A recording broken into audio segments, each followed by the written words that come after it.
Hi friends, welcome to classes by Lab Doctor. In today's class, let us discuss what are the causes for increased prothrombin time. You all know that this prothrombin time will tell you how much time it takes for the blood to clot. Okay, suppose if it is prolonged, the patient is having difficulty in making a clot. The blood is taking longer time to form a clot. So patient will have a tendency to bleed because there is no clot formation. And if there is no clot formation, patient will continuously bleed. He will have bruises, he can have nose bleeds, he can have internal organ bleeds, patient can vomit coffee ground vomitus, he can have, patient can have intra cranial hemorrhage, patient can have increased menstrual bleeding. So there can be many symptoms which can come when the patient is having prolonged PT. We say PT is increased or prolonged when it is more than 14 seconds. So normal is around 11 to 14 seconds. And if it is more than this range, it is increased. Suppose if it is going more than 30 seconds, it is definitely very critical and we will have to intervene. But what happens? PT varies from lab to lab. Hence comes the INR, International Normalized Ratio. Okay, and this is what which we use to monitor. So this INR should be between 0.8 to 1.1 for healthy individual who are not on any kind of blood thinners, etc. Yes, if the doctor has put them on any kind of a blood thinners, etc., we expect it to be 2 to 3 times the control value. Okay, so if at all the INR goes more than 5, yes, something is wrong and this also has to be intervened immediately. There are few conditions wherein you will get the PT prolonged. So what are these conditions? This could be because of pre-analytical factors. It could be because of common medical conditions. It could be because of factor deficiencies. It could be because of an inhibitor. Okay, so all this can cause your prothrombin time increase. So common medical conditions I've told you: liver disease, disseminated intravascular coagulation, vitamin K deficiency, extensive blood product transfusion, and anticoagulant therapy. This can increase your PT. Now factor deficiency could be a single factor or multiple factors like factor 10, factor 5, etc. Or suppose if there is an antibody against these factors. There can be pan inhibitors like you have your lupus anticoagulant, immunoglobulins, etc., which can inhibit these factors. There is dysfibrinogenemia, there is hypofibrinogenemia. Then also your PT will be prolonged. Or there is an inhibitor in the blood. There is a circulating immunoglobulin, there is a lupus anticoagulant, or there can be heparin contamination. These can increase your PT. Or certain pre-analytical factors like you have stored the sample for a long time, you have not collected the sample correctly in the citrate bulb, there can be heparin contamination, there can be clotted sample. So all these can prolong your PT.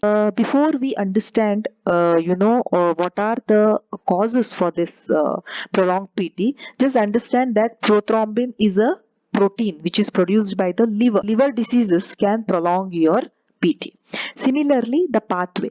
So whenever there is an injury, okay, external injury, this external extrinsic pathway is initiated and your tissue thromboplastin will initiate it. There are calcium and various factors which will initiate this pathway, and factor 10 is converted into active 10, and prothrombin will be converted to thrombin with the help of this calcium, and thrombin helps in the conversion of fibrinogen to fibrin. So one is, I told you, liver disease. Liver is the main organ which produces your clotting factors, that too your vitamin K dependent factors. Okay, so crucial role of liver is production of this vitamin K dependent clotting factor 2, 7, 9 and 10. So a damaged or a dysfunctional liver cannot produce enough of this various clotting factors, and that can result in prolonged PT. Okay, so this liver damage because of alcoholic liver disease or because of viral hepatitis, chronic liver disease, etc., patient will have prolonged PT. So doctor will continuously monitor the PT in such patients, and also this PT is used in scoring system also that will indicate the severity of the liver failure also. In liver diseases, PT will be prolonged. In DIC, disseminated intravascular coagulation.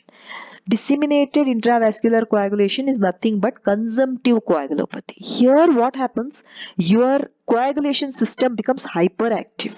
So there is excessive formation of the clot throughout the body, throughout the small vessels of your body. There will be clot formation. Patient will have develop all such petechiae, etc.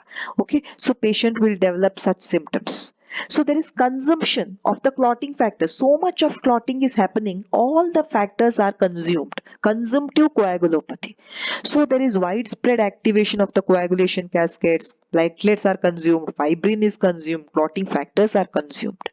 So all these what will lead to? It will lead to factor deficiencies, and that will lead to prolongation of your prothrombin time. And hence the patient has a risk of bleeding.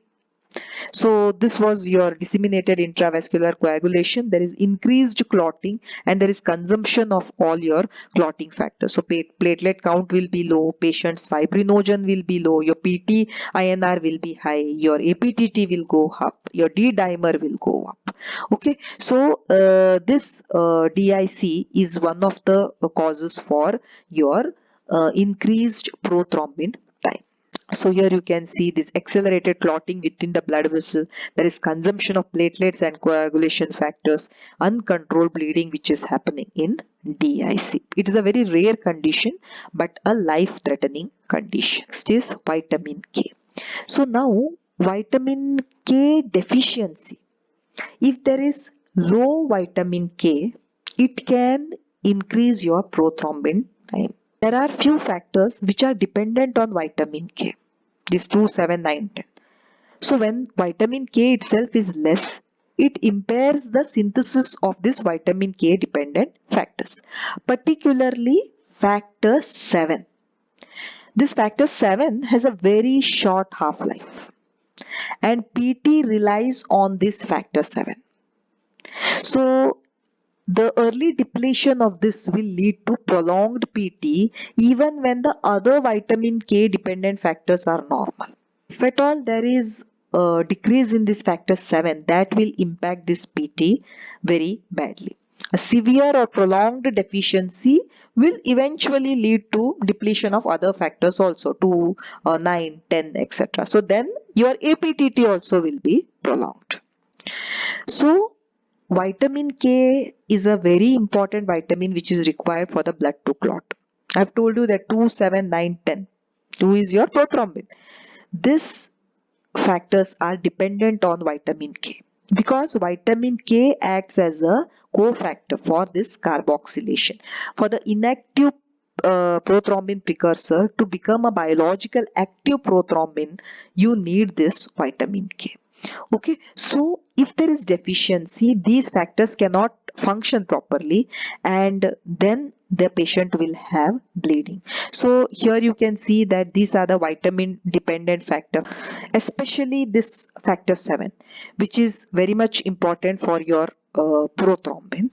So this whole cascade is affected. Okay, so if there is a deficiency of vitamin K, liver cannot properly carboxylate these factors, leading to non-functional or partially functional clotting factors. So that will cause increased PT. Okay, and because I've told you the factor 7 depletion, this factor 7 has a very short half-life, around 4 to 7 hours. It becomes depleted very early, and in the course the other factor deficiencies also will start disease, or in low intake of vitamin K, or the phosphate binders, antibiotics, certain proton pump inhibitors, some gut dysbiosis, or vitamin K antagonists, anticoagulants. These can all cause vitamin K deficiency. So anticoagulation is the therapy wherein the doctor puts you on certain medicines which are anticoagulants. They prevent coagulation. So why they prevent coagulation? Patient is having, some heart problems, stroke, etc., wherein the body is forming a small clots. So the doctor doesn't want the blood to clot there. So he will put them on these anticoagulants. Okay, so anticoagulants, what they will do, they will prevent the blood from clotting. So when they will prevent the blood from clotting, your prothrombin time is going to be increased. Okay, so these anticoagulant therapy, they are going to prolong your prothrombin time, because something like warfarin, it is a anticoagulant, and how warfarin will act, it will inhibit the synthesis of vitamin K dependent factors, and we saw how the vitamin K is very important in these clotting, isn't it? While heparin, what it will do, it will directly inhibit the clotting factors like thrombin. Okay, so interference with the coagulation cascade leads to slower time for the blood to clot, which is measured by your prothrombin time. So these are your anticoagulants, your warfarin, heparin, apixaban, dabigatran, etc. Different anticoagulants will affect your PT. I have told you warfarin, that warfarin is a vitamin K antagonist. It is going to act against the vitamin K, and vitamin K is required for production of 2, 7, 9, 10. So warfarin will block this enzyme which is responsible for activating this vitamin K, which is very much essential for the production of certain clotting factors which I have told you.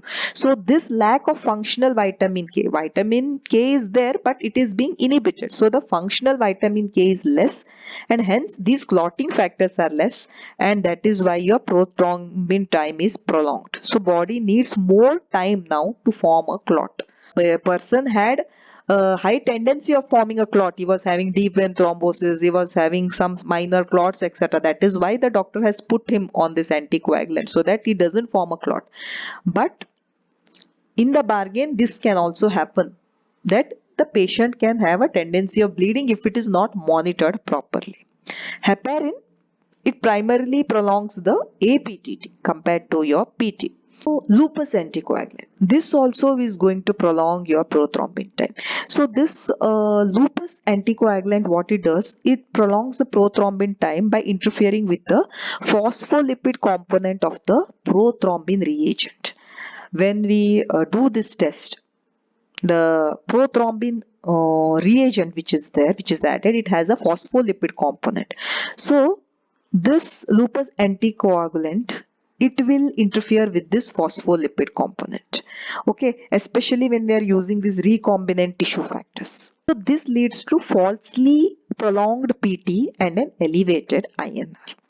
Okay, so it is not a true elevation, but it is a falsely elevated PT and INR. Okay, which may not accurately reflect the true anticoagulation status. This will interfere with the phospholipids, giving a false value. Prolonged storage of blood. If you have kept the blood for a long time, the clotting factors in the sample can deteriorate over the time, leading to falsely longer clotting time. However, for PT, the reliable results can be obtained for up to 24 hours. If the sample is stored properly for up to 24 hours, if it is refrigerated, then the PT values will not change much. If the sample is already clotted, a pre-analytical sample, you have to reject it because it will invalidate your PT results. Sample is already clotted, all the clotting factors have gone in that, so there is no point in doing the prothrombin time and seeing how much time the blood is taking to clot. Okay, so you have to ask for a new sample. Heparin contamination. Sometimes what happens, patient will be having this IV lines, heparin containing lines, etc. So there is incorrect collection tube order. There is a collection order when we are collecting blood, so they didn't follow the tube order, or there is a syringe with residual heparin, etc. So in such condition, this can also prolong your PT, because this heparin inhibits the common pathway of coagulation. Ultimately, the extrinsic pathway and the common pathway. So PT prolongs your common pathway. So that is why your PT test can be increased in case of heparin contamination. That is leading to an artificial prolongation of this prothrombin time. Disproportionate ratio. The sample is not collected properly in the citrate tube. There is a marking on the citrate bulb till where you are supposed to collect the blood, but there is a short drop. The technician doesn't know and he has collected very small amount of blood, and so the ratio of anticoagulant to blood is not proper, so the more of an anticoagulant, so that time also what happens, your PT can go up. So for the PT you always need a citrate tube, especially this sodium citrate. An underfilled tube means that there is excessive amount of anticoagulant relative to your blood volume. So the anticoagulant, what it will do, citrate, it will bind to the calcium. So if there is too much of citrate now, it binds to more and more calcium than which is needed. There is leaving insufficient calcium which is required for the coagulation process to occur normally. So that is why when you start doing PT on this patient, PT will measure the time taken for the blood clot to form, isn't it? After the chemicals are added, when we add the PT reagents and other chemicals, we see how much time it takes. Since already the anticoagulant which was excess has already interfered with the blood clotting with that calcium, the lab result is going to show that it is prolonged. So it is artificial prolongation because sample was not collected properly, and that has interfered with the calcium ions, and it is now giving an increased PT in your results. So these are the conditions which can increase your PT: your liver disease, intravascular coagulation, vitamin K deficiency, or your anticoagulant therapy, especially your warfarin, extensive blood product transfusion, if there is any factor deficiency, or it could be single or multiple factors, if there is antibodies against this factor, or there is inhibitors against the factors, lupus anticoagulant, circulating immunoglobulin, if there is heparin contamination, or pre-analytical factors, prolonged sample storage, there is a clotted sample, there is heparin contamination, there is relatively excess of citrate compared to the plasma, there is insufficient tube filling or a short draw in the citrate tube, etc. That can also increase your prothrombin time. Thank you so much for watching the video. Please like, share and subscribe the channel. Thank you.